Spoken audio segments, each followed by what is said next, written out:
Samantala, 8 kongresista na may mga kontrata umano sa DPWH ang pinakakasuhan ngayon ng Independent Commission for Infrastructure o ICI at maging ng DPWH sa Office of the Ombudsman.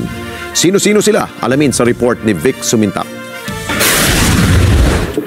Opisyal nang ibinigay ng Independent Commission on Infrastructure o ICI at Department of Public Works and Highways o DPWH ang mga ebidensya at dokumento para masampahan ng kasong kriminal ang 8 congressmen contractors na sangkot sa anomalya sa flood control projects ng gobyerno. Sinabi ni DPWH Secretary Vince Dizon na kabilang sa mga pinakakasuhan sa Ombudsman sina dating ako Bicol Party List Representative Saldico, CWS Party List Representative Edwin Garjola, Oswag Ilonggo Party List Representative James Ang Jr., Pusong Pinoy Party List Representative Jerne Nisay, Bulacan 3rd District Representative Joseph Lara, Surigao del Norte 1st District Representative Francisco Matugas at Tarlac 3rd District Representative Noel Rivera. Ayon kay Dizon, ang mga congressman contractors ay mayroong direktang kontrata sa DPWH kaugnay ng kontrobersyal na mga flood control projects.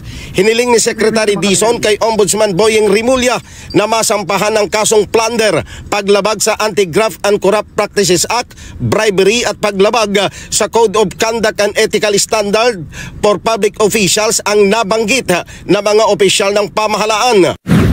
ICI and the DPWH are submitting a joint referral to the Office of the Ombudsman submitting evidence against 7 congressmen and 1 former congressman.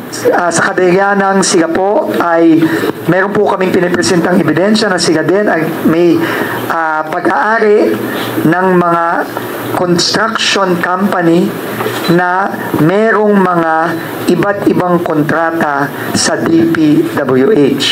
Inihayag naman ni Ombudsman Rimulya na agad na isasailalim sa evaluation at preliminary investigation ang kaso ng 8 congressman contractors upang makapagsampa ng formal na kaso sa Sandigan Bayan.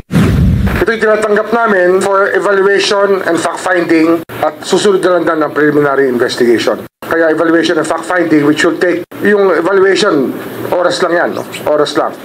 When we go through the documents and we see them to be complete, we can actually go for PI already.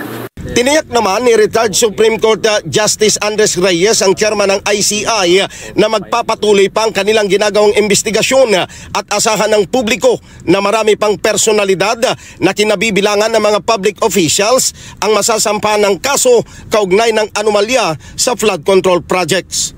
We will do that and give more cases to the Ombudsman, either for build-up or for filing already. Vic Sumintak para sa Mata ng Agila, matatag, matapang, matapat.